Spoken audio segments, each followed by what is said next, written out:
welcome back to the Primas Podcast, everybody. I am Cindy, and that's my prima Jess. Hey, everyone. Welcome back. And we have a super, super special guest today. As you can tell by the title, we are talking about what it is to be a Latina in engineering. So welcome my friend, my mentor. I'm going to get into the titles, but I just want to introduce you real quick. Maria Lacayo. Yay! Aww, thank you. Zuniga. Maria Lacayo-Zuniga. I am so sorry about that. My friend is married and I went to their wedding. So yeah. You were in the wedding. I was in the wedding, I know. I didn't just go, okay? I got a dress. Yeah. That matched everybody else in the party. So Maria is a senior assistant vice president, business process engineering. And she studied, because that's a long title, she studied industrial engineering. And right now she works at EXL Health, which is a healthcare systems company. Damn, I did that all in one. Good for me. Good, Cindy. You know, usually I'm like, blah, blah. But she's also a Nicaraguan folklorico dancer, singer, toddler mom of a rambunctious, adorable 2-year-old, dog mom, wife. And like I said, she was my mentor all through college, and she's my friend. And yay! Oh, thank you, guys. Yeah, welcome, thank you, Maria. Thank you. It's an honor to be on, so I really appreciate it. Thank you. So Maria, let's start off. Me and Maria met when we were both at EXL College. We were part of the MESA program. I wasn't really part of it. I used to work. I was like a database assistant. But MESA at ELAC stands for Math, Engineering, and Science Achievement. And so I would get tutored by all these pre-engineer, pre-med students. And Maria had me thinking at one point, and she was tutoring me in Algebra 2. I think it was like something very basic for engineers, like counting to them. And she had me thinking, she's like, you should go into engineering, Cindy. You should do it. And I was like, I think so, right? Like, what? And you always knew you wanted to do psychology, right, Prima? So that's two very different fields. It's like yeah. You can go into engineering for like neuroscience. It was just out of this world. Yeah. But she had me doing basic fractions, and basic fractions on the weekend. She broke it all down. She's like, no, we're not going to talk about Algebra 2 yet because you're here. And she started from the beginning, and it really helped me, you know? And so I'm thinking, hey, I got a C. I think I got this. So yeah. So funny. Yeah. No, you did great. You're amazing. Cindy kept MESA together. She kept us like all our activities together and kind of knowing what was coming up and what we needed to do and what the scholarships were that were out there.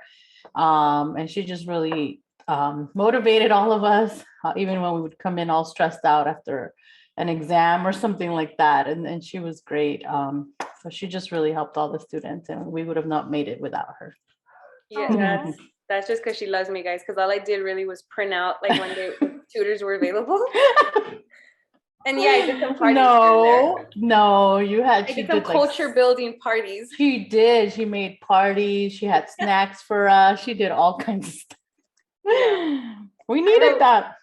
And then I met Maria very early on then. I think in ELAC days. Yeah. I remember this one time we went to the beach, and I think that was like one of the first times I met you. Yeah. And I like, she's like, oh, I'm gonna bring my friend Maria. And then like you just started doing cartwheels. And I love cartwheels. Yeah. Oh, Maria. Yeah, Maria. And she just had so much energy, and she was just like out there, so like fun. And I was like, I don't know, my prima is so like calm and like introverted, and Maria was very extroverted. What? She was not introverted. I know how compared to Maria, I seem like, no, I'm gonna just sit out. Yeah. Yeah, she was my beach buddy, my dance buddy. Buddy. Let's not even bring those times up. Oh, but we were responsible partiers at that time. Because we would have our clothes ready in the car after class. And we would be like, we can only be out till this time. And then we would get back home because we had to be up early the next day to do homework. Yeah. And then even when I was at Caltech, remember you would come out there? Yeah, that was cool. She's at Caltech. That was an interesting experience, huh? So fun. I'll never forget that. Yeah. Okay, so let's start off with what got you interested in pursuing a degree in engineering, because that is a difficult ass degree and career, and you're a woman and you're a Latina. So tell us what motivated you? So, so my dad is a civil engineer. And so when I was in middle school, I used to go to work with him. I kind of started learning some of the programs he used, and I would go out on the work sites, and I really liked it. So I thought I was going to be a civil engineer. But then in 7th grade, I went to this event called Women in Engineering at Duke University. And I learned about all the different types of engineering.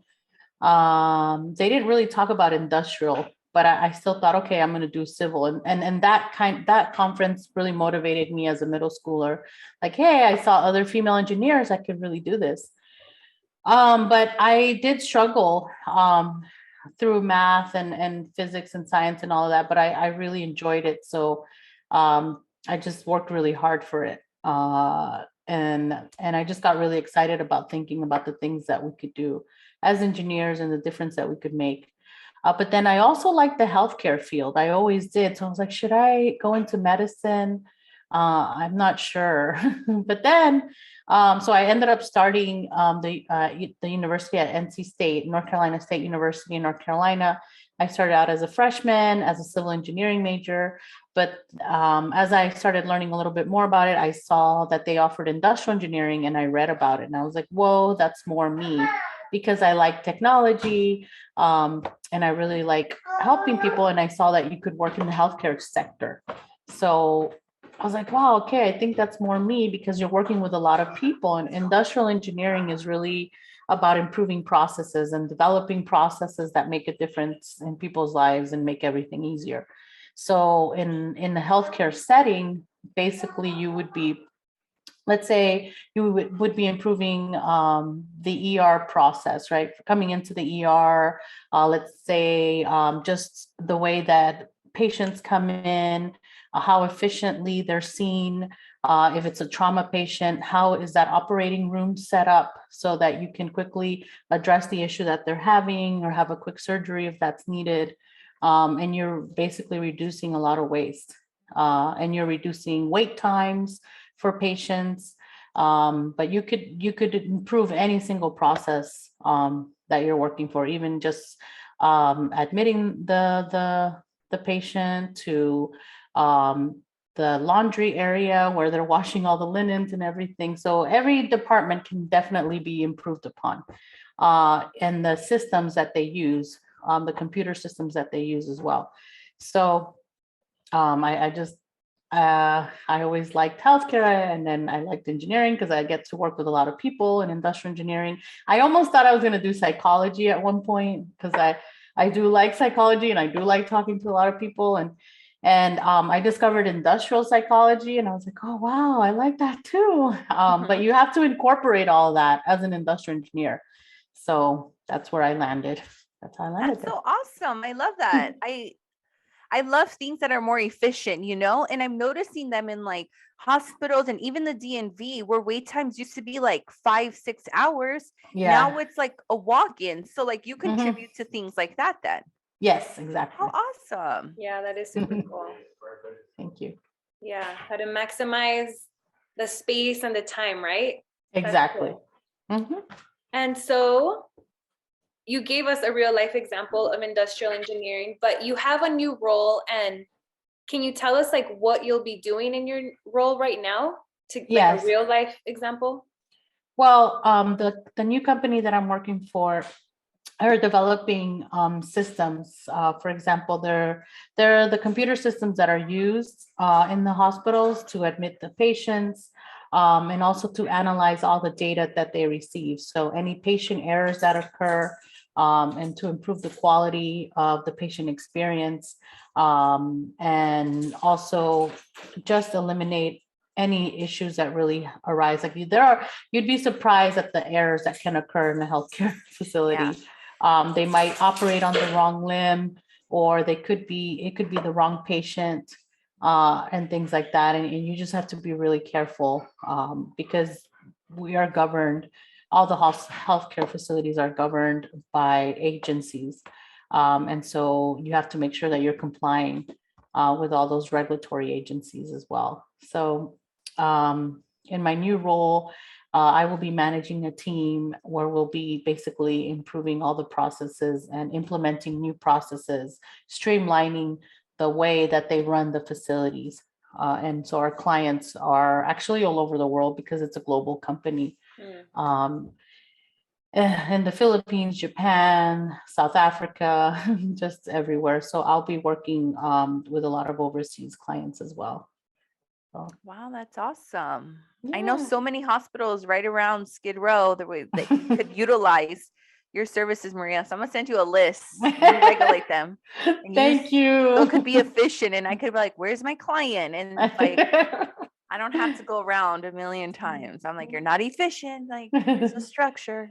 And actually, one of our friends actually just asked. She's a MD. She's a doctor. She told me she has a big project coming up, and she's like, "Oh, I'm gonna need your support on that." So I'm really excited to hear about her project. But yeah, so sometimes the doctors are asked to do these kinds of things, but they don't have the background to really, and then also the time to really conduct all the studies that need to happen. Exactly. So as an industrial engineer, what you come in is you look at a process, you start mapping out that process. So I do time studies, so I understand, hey, how do they set up their process right now? What are all the steps in that process? How long does everything take? And where are these errors occurring, or what are the low-hanging fruit? What are the things we can fix right away that'll make a big difference? Like sometimes you won't realize it.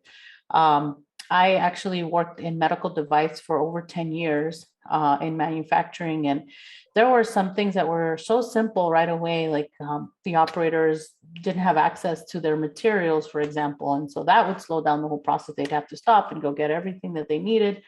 Or even when they were gowning up to go into the clean room, the space that they had wasn't efficient. And so they would all have to wait to get into the room. And sometimes that means like a 10-minute wait to get into the clean room to start working.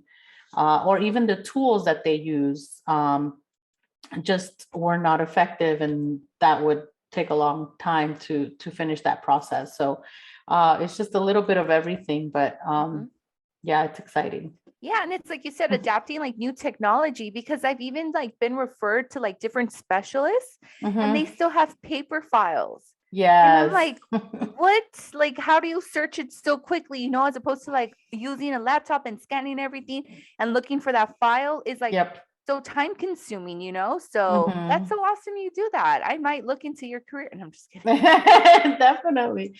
Yeah. And actually my company, is really big on that, is like really connecting all the systems together so that a patient has access to all their information and a doctor has access to that data right away. So they can see it and they don't, have to go to all these different places to get it and then start over, because that's really annoying. It's funny because sometimes you'll hear patients say, "Oh my gosh, I don't want to go through my whole history again, health history again," and it's a lot, especially if they're, going through some kind of disease or situation that they're dealing with, have to start over with every single doctor. It's not the best feeling. So yeah, that's one of the big things that we do. Awesome. That's pretty amazing. Oh, thank you. Yeah, it's pretty rewarding though, right? Because you have such a big scope, like you touch, it's almost like you're in industrial engineers are in the background of making sure all of these things processes function correctly. That's really cool. I think there's a lot of psychology in that already. Yeah, there is, because a lot of times you're changing a process or you're coming in with a new process, and the people that are working on those processes, they're like, "Hey, I've done this my whole life. I've been here 30 years. How come I can't keep doing it the same way?" So you have to really talk to them and get to understand where they're coming from. like, hey, I understand you've made great contributions to the company. And I understand that what you've been doing in this process has worked really great. Let me show you kind of what the new process would look like and how that would make your role easier and more effective as well. And the big thing that I do is I always ask them for their feedback right away. And I come in with a lot of gratefulness for what they've done for the organization. And then also ask them, hey, what are your pain points? What are you constantly dealing with that you would like to see different? And sometimes they get kind of wary because maybe they've brought that up to their management team before and nothing's been done about it. So, I explained to them, hey, no, we're really here to change these processes, and this is what we're going to do to implement and make it better. And so I use data to show them, hey, this is going to be more effective because it's going to reduce errors by 30% or 40%. It's going to increase profitability by this amount. It's going to improve your efficiency by this amount. You'll be able to see, 20 more patients or whatever the situation is. Yeah. But yeah. Yeah, and change is hard. I know. Yeah. That's why when I see those files in older offices, I'm like, imagine going in there and telling them, well, this is where we're gonna start doing things. Yeah. Essentially, but you're Right. doing it with your approach is way more nicer, I'm sure. But I can't even imagine like telling them, like, yeah, there are people who've been in the office for that many years and they're just not stuck, but yeah, they like the way things are, and change is very difficult. So that's cool. Thanks. So Maria, that reminds me of the time you were working in the job that you had for 10 years with the eye manufacturing company. Yep, ophthalmic.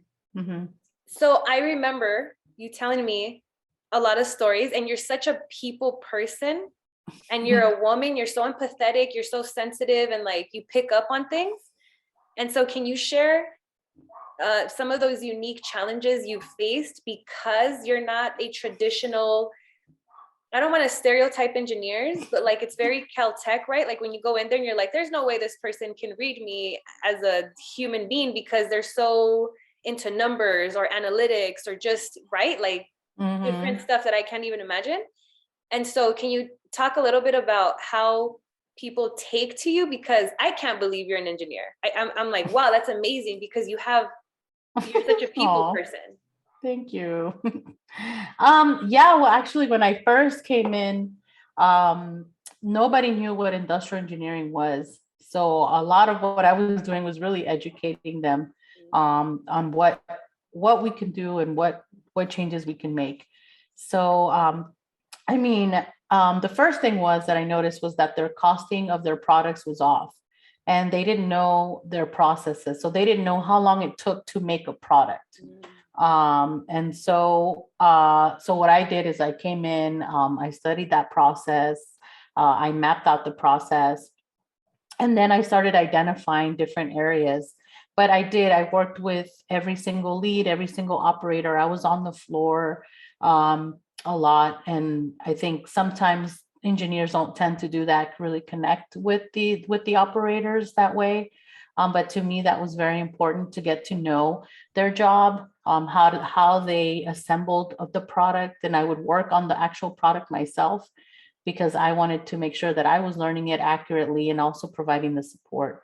Another big thing is that I made sure that they had enough support, because sometimes what happens is, they get a lot of work and work orders, things that they need to get done, but then they don't get the right support that they need to get it all done. And then they get, kind of reprimanded for not being able to meet the numbers, for example. So to me, it was so important that I made sure that I provided that support for them, whether it was the technology that they needed, the right ERP system. So I did a whole implementation on an ERP system, but and the right tools. Sometimes they didn't have tools. Even the quality department didn't have accurate tools.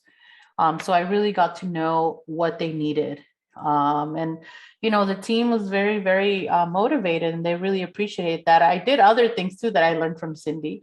So I would do like pizza, Fridays and holidays, things like that, like parties for different holidays and things like that, Christmas, Thanksgiving, Halloween, all the every single how I try to do things like that. And they really appreciate that. They told me that, they really felt like I really brought everybody together and I really showed appreciation.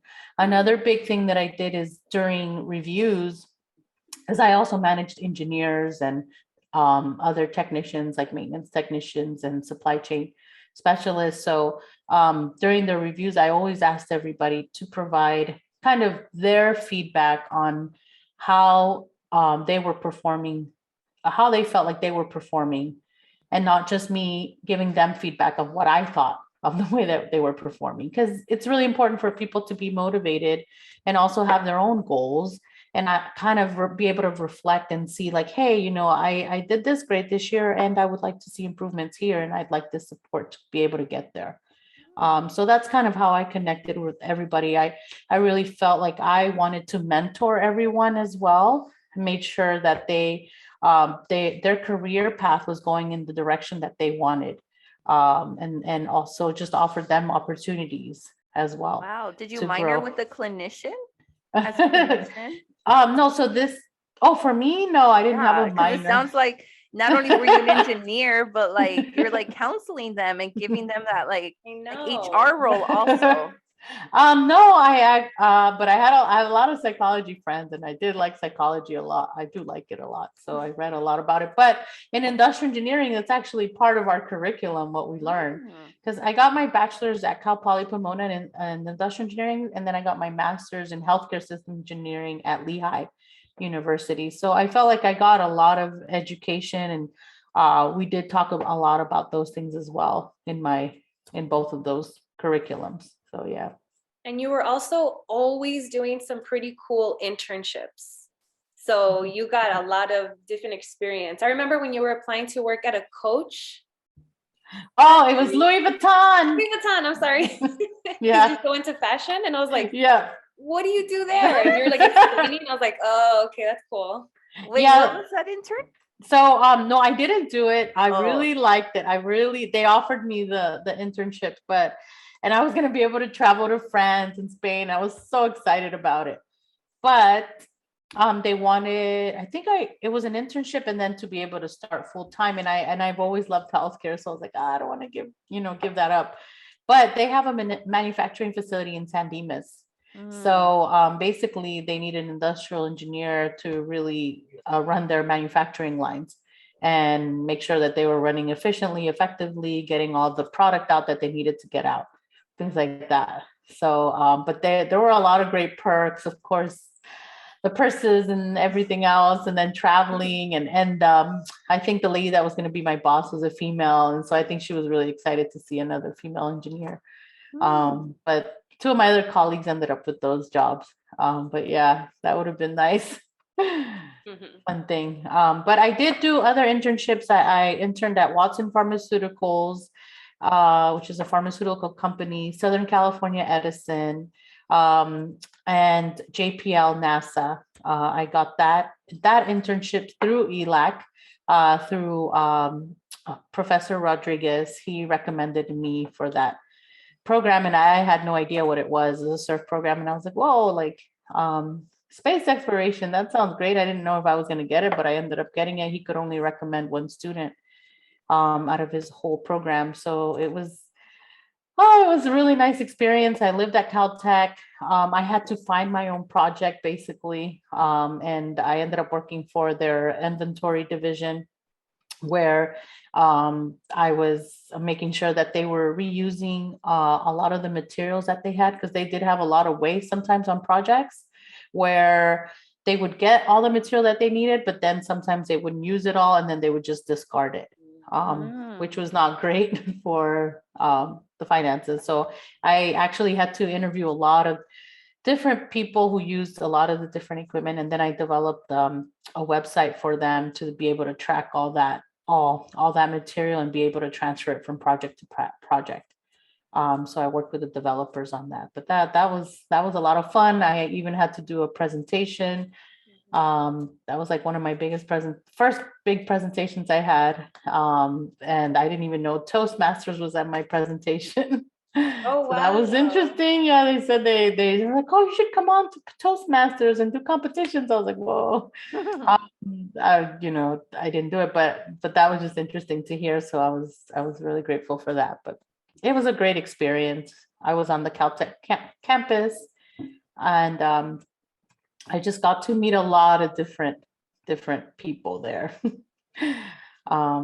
And it was fun. And my boss was actually impressed that I had found the project myself, because they said a lot of the projects they would just list, and then students would gravitate towards those projects. But I ended up creating a project that I thought would match, and that they would need. And so it was really great.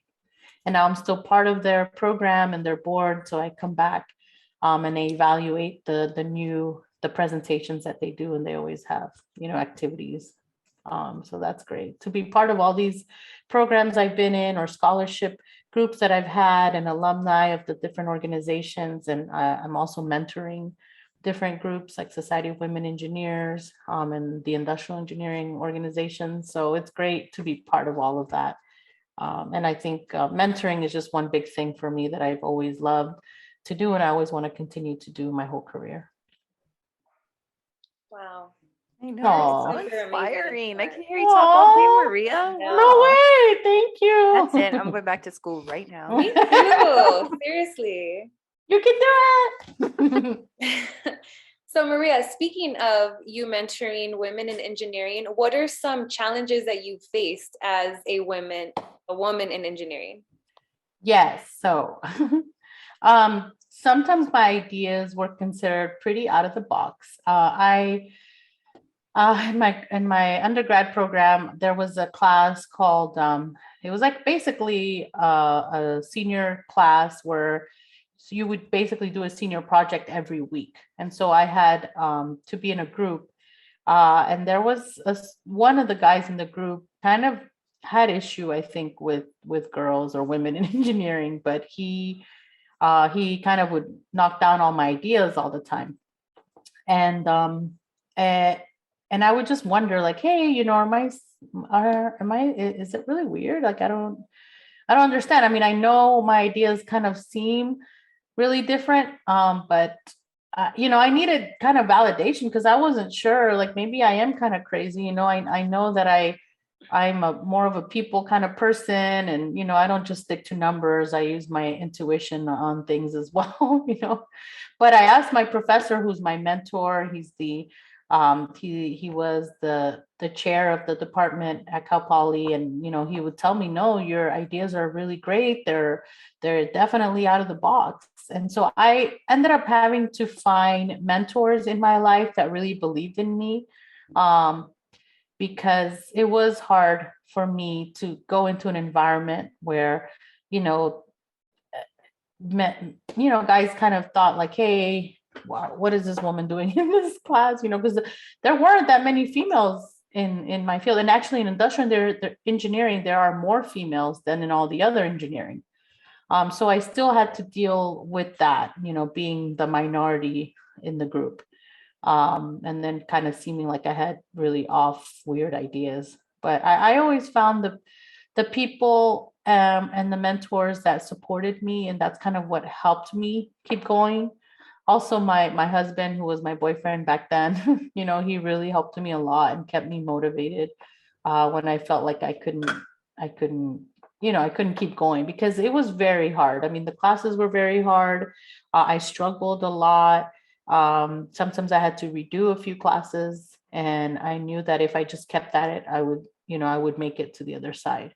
And so I kind of just kept pushing myself, because it did end up taking me like 10 years from the time I started college all the way to the time I graduated. I started college when I was 18, and I didn't graduate till I was 29.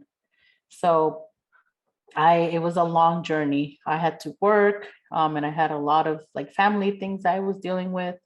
So it was a lot. It was a struggle, but I had wonderful friends like Cindy and Carla, friends that I met at ELAC, and other friends that I made, and they also motivated me. And I would have my moments of like breaking down, and I think those were very important moments for me to have, to really like purge myself of it all. And I also got I also got therapy. When I was at ELAC, I had a great therapist. She helped me get through a lot of the issues that I had, that I grew up with, because I came from a very difficult environment. So all those things I think really helped me.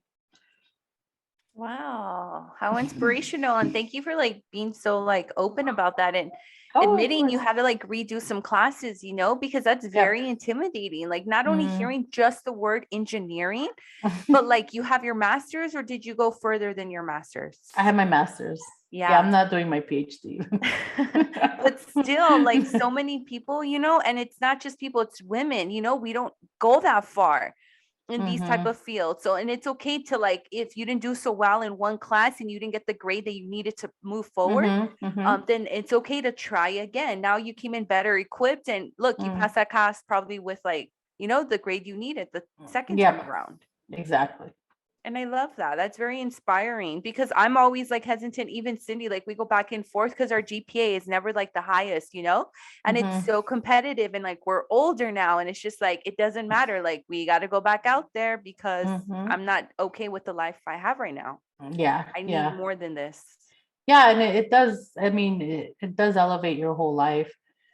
Just, advancing your education and the opportunities that open up for you. So I definitely encourage it, no matter how hard it is. I mean, I got my master's in 3.5 years while I was working full time with a lot of responsibility. My previous role was director of engineering and operations. So I basically ran the whole operations and the whole manufacturing, and it was a lot of responsibility. But the way I did is I took only one class per semester. And I was like, I'm going to get there, and I'm going to get there eventually. So I took one in the fall, in the spring, in the summer, and I just kept going. And those classes were tough as well. But and the other big thing is I always find classmates to study with, to really help each other, because everybody has different skills and things that you can help each other with. And that really helps a lot, because you can ask the professor, but sometimes they're not available. But, and anyway, you have to do a lot of group projects as it is. And so it's important to have also classmates that are motivated like yourself, and then also helping you move forward. So that also helped me a lot during my career. So you talked a little bit about your support system. I remember sometimes you would cry, and you were so dedicated like to the classes, and you were so disciplined. And sometimes you would get so frustrated because some of these classes were so hard. I mean, I don't even know, but I just remember like you and like, the MESA peeps would get together and like, what did you get on this? What did you get on that? And you were like always studying. And I remember doing the movie nights or whatever on Fridays, because you guys would study and we were on a budget. Remember, we were all super broke. Yeah. And you guys were just, I think that's the reason why I graduated college, is because I saw you guys, and everybody that went into engineering, I love everybody, but everybody had a crazy background, right? Like their stories were like, and you're pursuing this? And shout out to Carla as well. We keep mentioning Carla, who's our MD friend, and I want to bring her on as well, because she came back as well, right? Like she went, she's like, no, I'll just do the medical thing after she already had her career going. I'm like, what? Like how? I'm struggling to pass these basic level classes.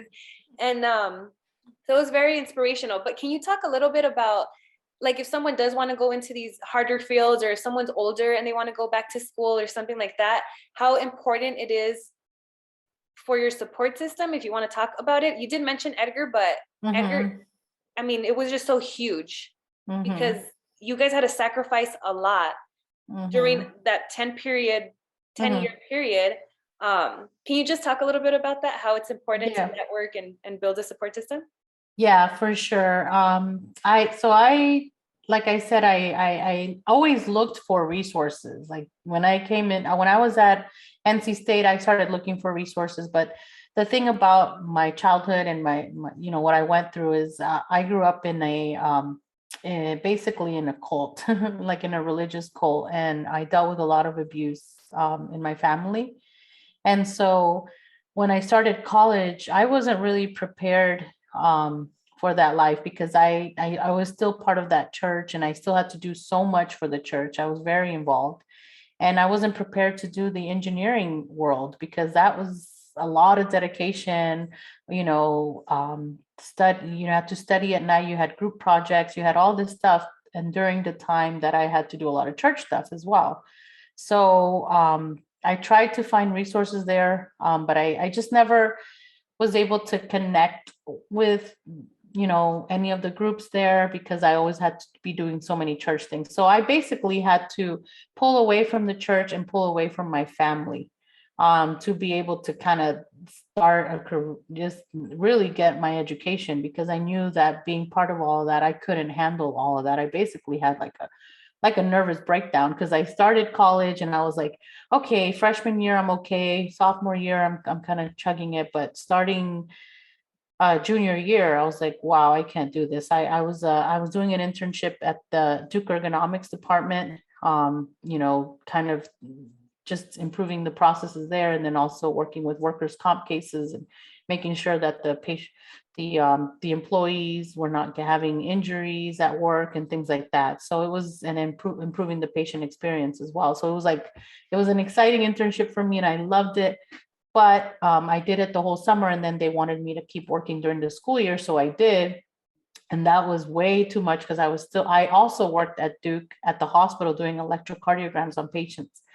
So I would work like second shift and third shift for doing that as well. And so it was a lot. And then having all the things I did for church, I was a Sunday school teacher. I sang in the choir. I did the solos. I was in the Spanish ministry. I was in the bus ministry. So I basically was just running myself ragged and I couldn't do it anymore. So I basically had a nervous breakdown. I said, I can't take this anymore. So I left. But that meant my family disowned me. And I had to leave the church. And I met my husband, and then I ended up moving here because I was like, I need to start over. I can't, I just can't do it there. I need to be away from all of that. And so as soon as I got to ELAC, I sought out like the group MESA. I was like, oh, what is this? I've never heard of this. And it's like a Hispanic group. And I didn't grow up with like a lot of support I didn't grow up in a Latin environment. I grew up in North Carolina. So it was so nice to see a group that was geared towards Latino students, and also towards engineering and math and science. I was like, wow, this is really needed. So I sought out that support. And then from there, they told me that they had a psychologist or a therapist that would provide therapy to the students or people in the program. And I was like, whoa, this is amazing. So I really took advantage of that. I also sought out a lot of scholarships, and our friend Marina, who's still at ELAC, she helped me a lot, get a lot of scholarships because I also needed financial support. And so she told me about all the different programs, and then also the professors there, like I said, recommended me for that surf program for JPL. And so I always talk to everybody that I saw like, hey, they could really be a support. And also SHIP, the Society of Hispanic Professional Engineers. So what I really recommend for people is just to look for organizations that match what they're trying to pursue. There's a lot for every single major, and so looking for that and building your network that way, I think is really important, because they also have mentor programs where they have students that have, have already transferred, and students that have graduated, or professionals already graduated, that can be your mentor.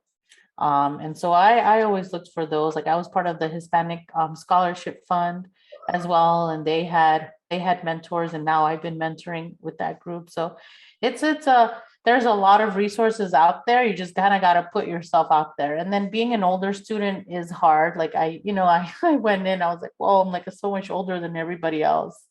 But I feel like I've been through so much in my life that I was like, you know what, nothing compares to everything that I've been through, right? Like as a child, all the trauma that I suffered, really prepared me for the life that I have now, like it really just prepared me to to give me the work ethic that I have and to really appreciate everything I have.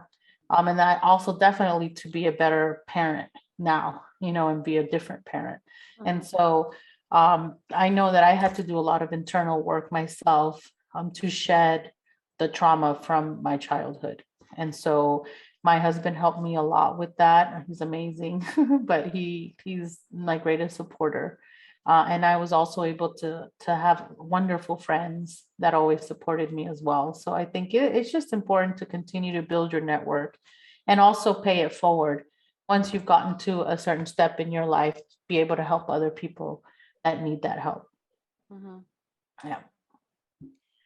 Wow. I know. You need to write a book. I'm sorry if it's too heavy. I'm not going to go into so many details. No, it's inspirational. Like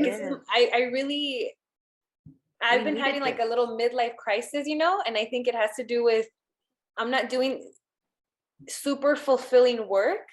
And it's because I didn't have that level of discipline when I was younger. And I always think like, I'd love to go back into a research lab. Like I touched on it a little bit, remember with Eli, with the program and stuff. And I wasn't ready for it then. I was so young, I didn't get it. But now I would love to be in a lab. And I just, so you're just talking to a lot of some of the stuff that I'm like, what am I doing? Like when you ask yourself questions like, should I continue? Jessica's, going back to school as well. So. Oh, great. Yeah. I mean, just go for it. It is a lot of work, and I always think about it, like if I have to start somewhere, if I don't start now, I'm never going to get there.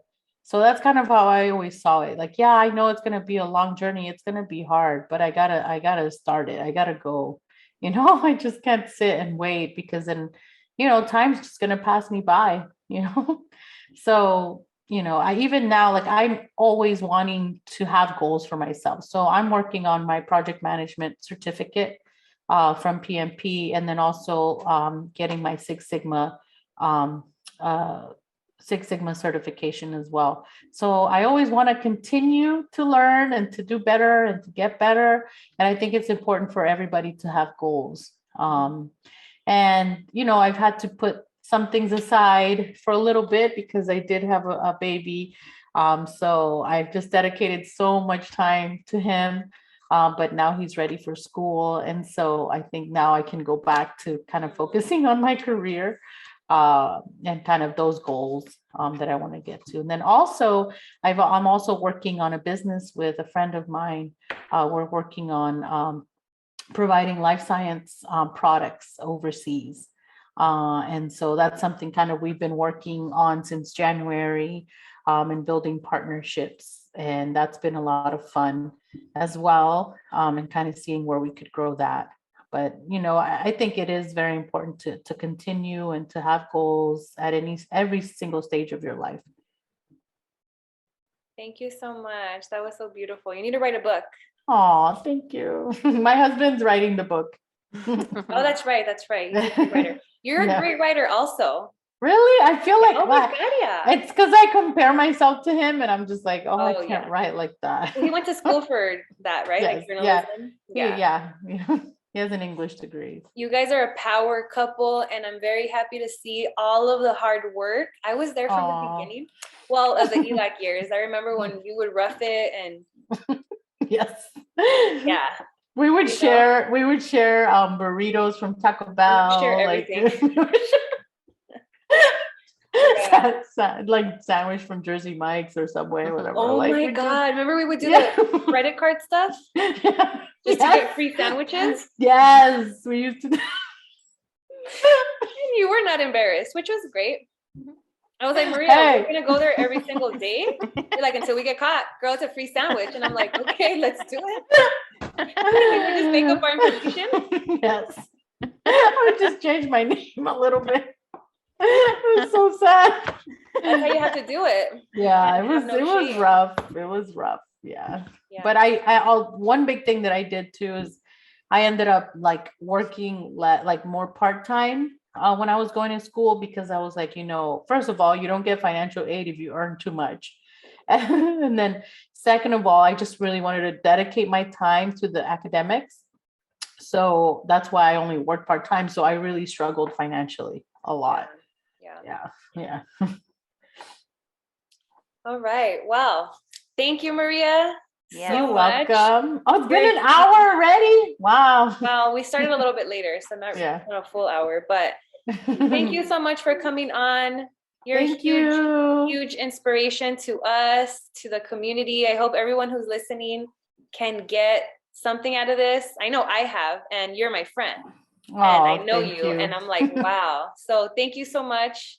Thank you. And I just love you. I just want to let anybody who's listening know that I'm available to share any advice or provide any mentorship if it's needed, or if you have any questions about how to get into engineering or any field, or how to navigate the educational system, because, you know, I'm a first generation college student here in the United States. And so I know what it's like, how to get scholarships, all those things. So if anybody needs help, just reach out to me. Thank you. So maybe we'll add your email or something like that. Yeah, add my email. Okay, cool. Thank you for having me on, ladies. I love you, and you guys are amazing. Thank you. And I hope you come back later when things settle down. Yeah, hopefully. We got to get new passion, and we got to realign our chakras. I get it. Yeah, but we'll come back for sure. Okay. Thank you guys so much. Love you. Thank you.